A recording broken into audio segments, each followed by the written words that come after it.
Hi guys, welcome back to my YouTube channel. This is me, Alicia. If this is your first time here, and if not, welcome back. Okay, so we have another video in our influencer series. Really quick recap. I did a Q&A on my Instagram a long time ago saying, hey, I kind of want to do a Q&A for people that want to get into the influencer game or just not sure or in it and are kind of stuck. So send me all of your questions. You guys sent me your questions, and so I have done 2 different videos so far. I will link those in the description box. And so this video is just basically a free-for-all. It's those questions that didn't really align with the other 2 videos that I had. So that's where this one comes into place. The questions were just going to be sporadic. I had people ask me on a post, and then also via the questions box in my stories. So I think that's it. We're just gonna get started. All right, so I'm literally just taking my phone. I screenshotted a bunch of different things and we're just going to get started. So for me, there are 3 different ways that I have gotten sponsorships. Number 1 is that you can apply to the influencer marketing websites that I listed in the previous video. I will link that up here. They have different ones, different campaigns you can apply. There are pre-qualifications. You know what deliverable you have to get. Everything is kind of like upfront, so you're not getting anything in the blind. So that's number 1. Number 2 is that you can pitch to a brand. And what a pitch basically is you convincing the brand that you have something that they need, i.e. a following that is engaged in your content and would benefit from said product. That's basically what that is just a glorified email letting them know, hey, you need me, here's how much I charge for you to have me, basically, in the sense of things. And then the third one, which I've been relying heavily on more lately, is when either a brand or a PR company reaches out to you directly, whether that be through an email or through a DM, phone call, whatever. It's when a brand or a PR company sees your content, likes your content, thinks your content would help their brand, and so they directly reach out to you. So those are the 3 different ways that I have been getting like different collaborations and partnerships. So I started my influencer platform because I didn't see people that looked like me, brown skinned girls, in these big spaces. I didn't see a lot for Nordstrom and for Kiehl. So I wanted to see more people that look like me in the places and spaces that we shop and occupy all the time as consumers. So that was one of the main reasons why I decided to start my influencer career. I did not go into it with the purpose of attracting a larger following. My purpose was that for me to stay authentic to who I was, for me not to change who I am, how I dress, what I shop for the sake of getting a like or a repost or a mention or whatever. If you guys can just take a look back through my feed, nothing about me or who I am or how I dress has changed drastically with my following. I've been the same person. I have always been authentic, and I think for me, I think that is kind of what your audience wants to see. They don't want to see in 2017, man, she real, da, da, da, and then in 2020, you know, or 2021, because you have 100,000 followers, now you changed. And so that was my main thing, was that for me to remember the reason why I started, and for me to stay authentic and original to myself, regardless on what new fad or what new trend or what new TikTok was going around for the girls, that I stay in my lane and know that there are people that appreciate or even find it inspirational with the things that I do and how I dress and all that kind of stuff. So I actually started out as a natural hair influencer, and that was because I was growing my hair out. My hair had grown to a point where I was comfortable wearing it out. And honestly, what happened was that I was just randomly posting. And this was back in the day when these big pages, you didn't have to pay to get reposted. So I would post my natural hair, and I just had these big natural hair pages would repost me. And so that's kind of how my following started, was just these big natural hair pages were reposting, and people were coming to my page for tips and tricks on how it was exactly I did my hair. I used to love to do a wash and go, so I was just doing different ways that I have done my wash and go, what the process was, how long did this wash and go last, would I use these products again. So I started out in that space, and I think I got to about 10 or 11,000 followers, where I was just like, I just don't want to be a natural hair influencer, because I had seen it. I had seen where a natural hair influencer, and that's all that they were. And that's great, but it wasn't until they got to like 70 or 80,000 that they tried to pivot. And now instead of just having pictures from here up, now they're doing like full on styling pictures and fashion. And you can tell that they didn't get that much engagement because they waited too late to pivot. You already had a 70,000 following of people that are following you for your natural hair.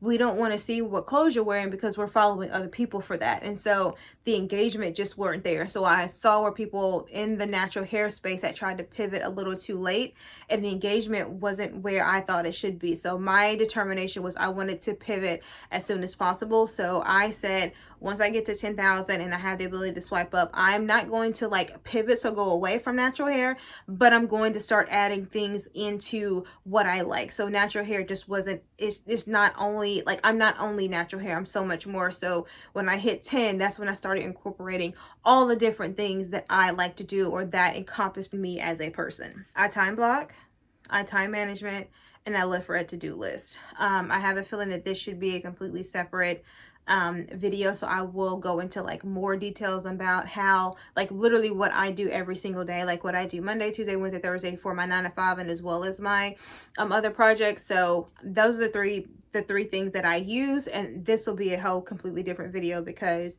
like I said, I'm not trying to have this video that long. So that video is coming soon, like how I manage my time by working my 9 to 5, influencing, YouTubing.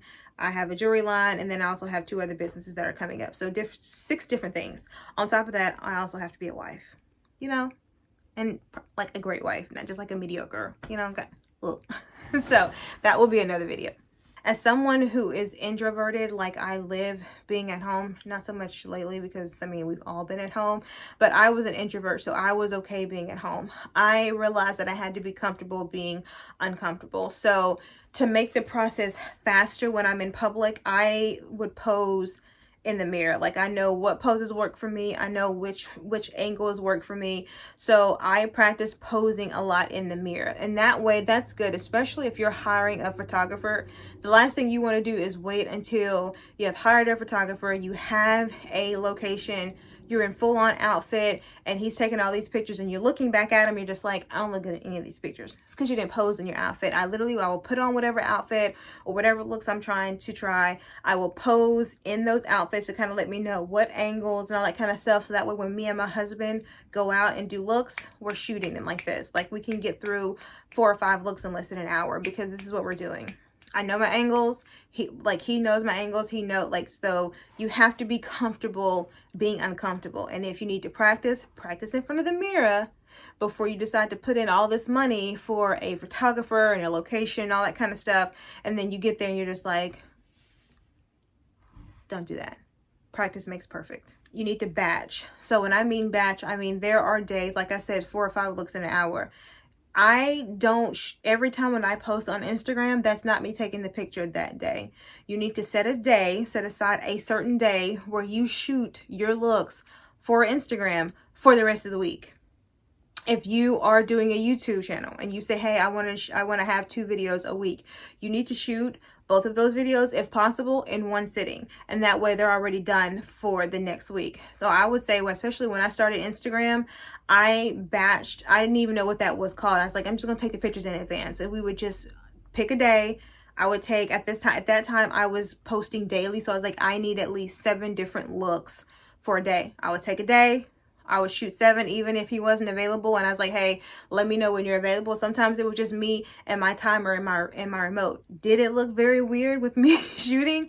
Yes, I did, by myself. So I tried to shoot when I was alone, places that weren't as populated as other places. So I wasn't really going downtown. I was kind of picking like the outside of the suburbs or like a smaller, less populated area in a park. But I made sure that I shot those 7 looks, and that way I don't have to worry about what I'm going to post for the rest of the week. Because why? Because I already have stuff ahead of time.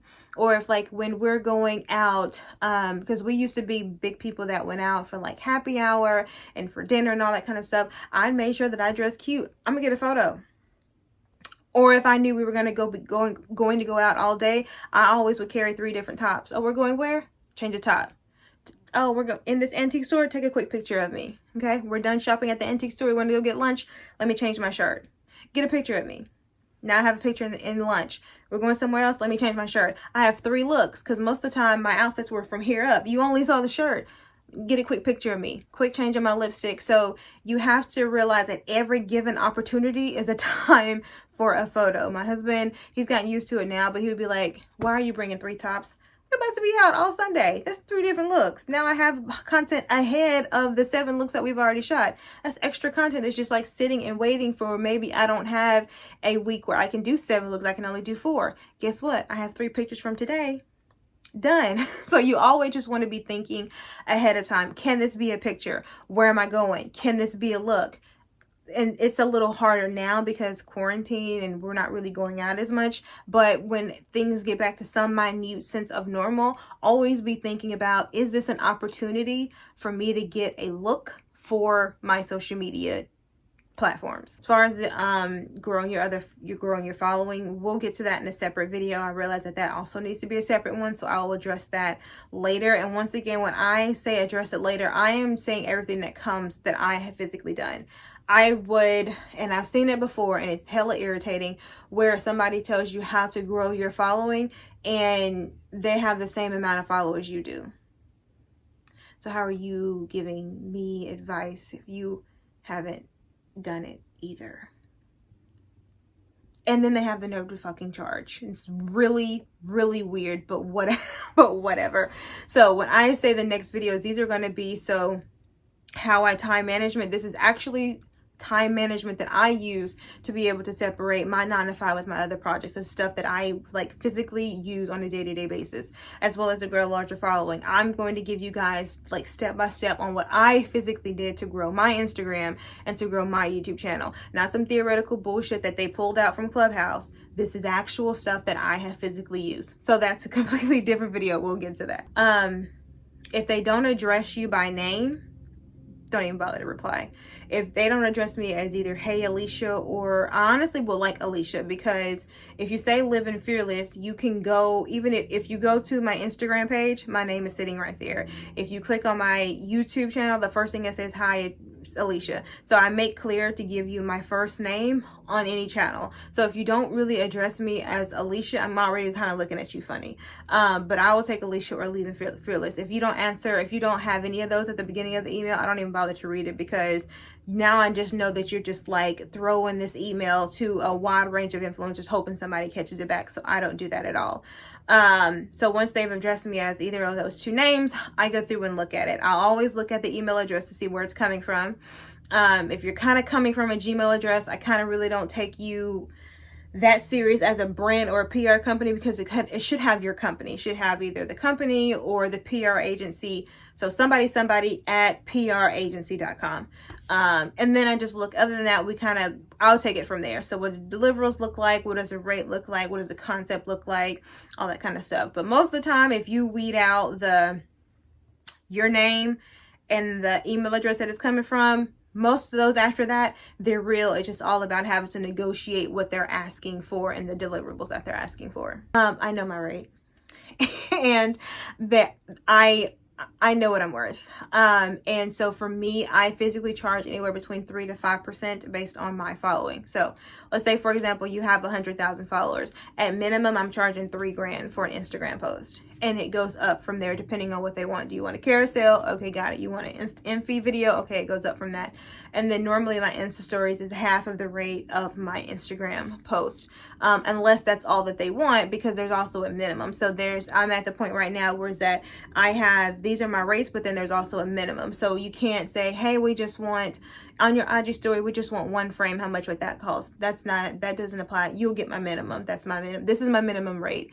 And so I know sometimes, as you know, people and influencers, we're so quick to want to gain our following that we'll accept a lower rate.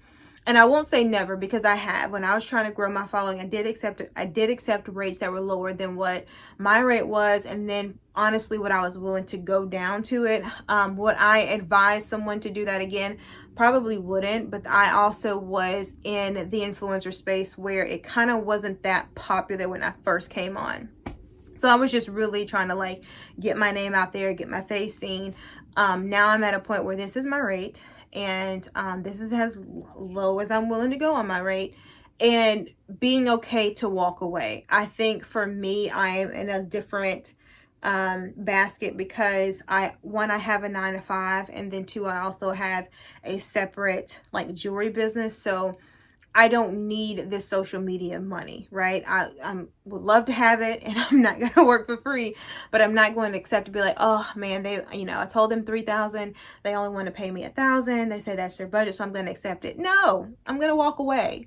And I think for me is that you have to be willing to walk away. If you're not comfortable walking away from that amount, then accept it. I'm comfortable walking away from that amount because I know what I'm worth, because I know what I bring to the table as far as my creativity, which like my productivity, because I know that I put 110% in every single collaboration that I do. Then that's my rate, and it is, it is what it is. So a lot of these are around like, what does your influencer planning schedule look like? That'll be on the time blocking. Are you still working full time? Yes, I am working full time. No, I don't consider, I haven't considered quitting my 9 to 5 job yet. I don't think that I would ever quit my 9 to 5. Well, I don't want to say never, but I'm a big planner, and so on my 5-year plan, I don't see myself not working in finance and accounting, only because I like it. Like, am I the only one that likes my career? Am I the only one that actually like what I do? So to me, it's like it's feeding both sides of my brain. So I'm feeding the analytical side, working my 9 to 5, and I'm feeding the creative side by doing this influencer platform. So you take one without the other, and I'm missing something. So I don't know if I don't know. I don't see myself now only having one or the other, and we'll just put it at that. So when, because I am just being completely honest, last year, which was in 2020, I think I only pitched once. That was with a brand that I really, really wanted to work with, and I was able to work with them. Other than that, the most of the stuff that I did was either through an influencer marketing app, like I applied for it, and then also just them sending stuff directly to me. Most of the stuff was them sending stuff directly to me, like, hey, we saw your Instagram, this is the brand that we're working with, this is what we're thinking about. And so when it came down to negotiation, I haven't been in a situation where I've had to pull out a bunch of stuff. Most of the time I can pull out an average impressions over 30 days. That's something that you can easily pull out of Instagram, or an average engagement. That's something that you can easily pull from Instagram. So most of the time the impressions and the engagement are two of the biggest things that the company likes. I haven't had anyone that says, okay, how many comments did you get? Or what does this saved look like? So those specific things, not really. When it came time for me to say, hey, this is my rate, because my average engagement is 4% compared to the average engagement for somebody in my tier is 2%. So I am doubled the average engagement of somebody in my following tier. That is why I'm able to charge the rates that I'm able to charge. And that's how it is. I've never had to be like any more detailed than that. So I've already told you guys my rate. My rate is anywhere between 3 to 5%. And then the stories is always half of whatever rate that I gave them. And then my reels are the same rate as my in feed, because it's forever. Like, so if it's a forever post and in feed or a reel, that's a 3 to 5%. And then a story, which is temporary, it's half of whatever the rate that I gave them for the in feed. So that's the rate. Best way to pitch to brands, like I said before, I didn't do a lot of pitching in 2020. In 2019, I did pitch, but the best way, I sent them an email. I tried to address the person by name, whether that is me going out and finding their name through LinkedIn, or me simply sending the company a DM. Hey, I am interested in working with you guys, yada, yada, yada. Is there a contact that you can give me? I have never DM'd a brand that did not give me a contact information. It may have taken them a little longer to get back with me, especially if they're not following me and they have to get through their other DMs. But I've never had a brand not give me at least a email or a contact person. And so then you have to decide. What I like to do is I make sure that my emails are as customized to the brand as possible. So you get these generic templates off of, you know, online, or you pay for them or whatever, and that's great. I still, you know, I would advise to do that if you're not comfortable creating one on your own. But when you get it, make sure that it is as customizable as possible. Call that person by name, call the company by name, list something specific that the company does, that the company sells, that the company has, that you like. If you have already reposted the company, if you already have had a picture with said product, make sure that that is linked. If you have done a blog post that mentions said product or whatever, make sure that you link that. When you're pitching, hey, this is what I'm thinking about, and you have done something similar with not a competitive brand, but let's just say you want to work with Nordstrom. You want to tell your followers about this new shacket, right? Do you have a picture of a shacket from H&M on your post that you can then send them? That says, hey, you know, my followers really love this kind of fashion. This is an example of something I've done that has a high engagement. Don't send them a link of something where your engagement is trash. If you have 50,000 followers and this post only got 100,000, don't send them that link, because they check that. So you want to be as customizable as possible, but then also letting them know that what you can drive to the company and all that kind of stuff. So just make it as customizable as possible.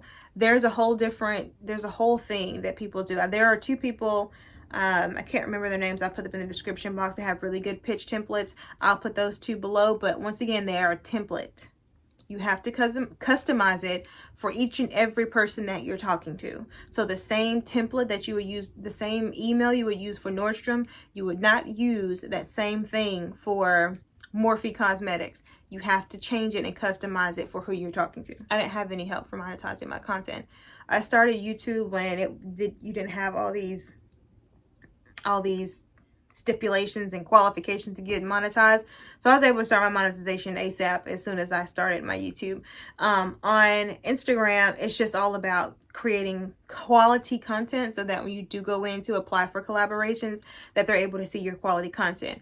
Or, like I said, make quality content so that when a brand is looking for an XYZ candidate, they can look on your page and see that the quality content that you have and then reach out to you. So your Instagram channel, your Instagram page is a direct reflection of it's actually your portfolio. And so if you have trash, it's like, picture this. You go into a florist shop, right? You decide that you want to get these beautiful flowers for a friend or a mother or a sister. And they say, well, here goes our book. And they take a look at the book and the flower arrangements are trash. Like I say, oh, we can do anything. Look at all the different flowers. And they have all these different flowers and all these individual buckets. But the bouquets that they put together are trash. But they're telling you, we make some really good floral arrangements. Anything you want, I can do it. Anything. Just let us know. But the pictures, their portfolio, is trash. Would you go with that florist? Or would you take your ass somewhere else that actually had good quality pictures? Exactly what it's a brand doing. So you can pitch to a brand and you can apply to all these collaborations. But if you give them your Instagram and they click on your page and it's trash and the quality of the content is trash, that's your portfolio. It doesn't matter what you say you can do and how you can bring this concept to life and your XYZ ideas and this is what I'm thinking. If they take a look at your portfolio and your pictures are blurry and fuzzy and hazy and all over the place, not gonna work. So above all, make sure that your content is quality content. And I'm not saying you have to go out and buy a $10,000 camera, because I have been 90% of my photos on Instagram are with my iPhone. Before it was a 10, now it's an 11. The majority of my videos on YouTube, I'm recording this right now on my iPhone 10. This is my old one. No, my iPhone 11. This is my 10 that I still kept. Quality doesn't have to mean expensive. It means find out how you can create quality content with the equipment that you have. Be consistent, because there are people that are like, oh, I want to be an influencer. It's my call. I need to be an influencer. But then I check and you're posting once a week. And I don't, like, your stories are not existent. and you don't create reels. All the things that Instagram thinks you need, right, to quote unquote fix the algorithm. There's nothing wrong with it, sis. Algorithm's fine. So I need you to be consistent, and I need for you to actually have I need you to do no bullshit influencing.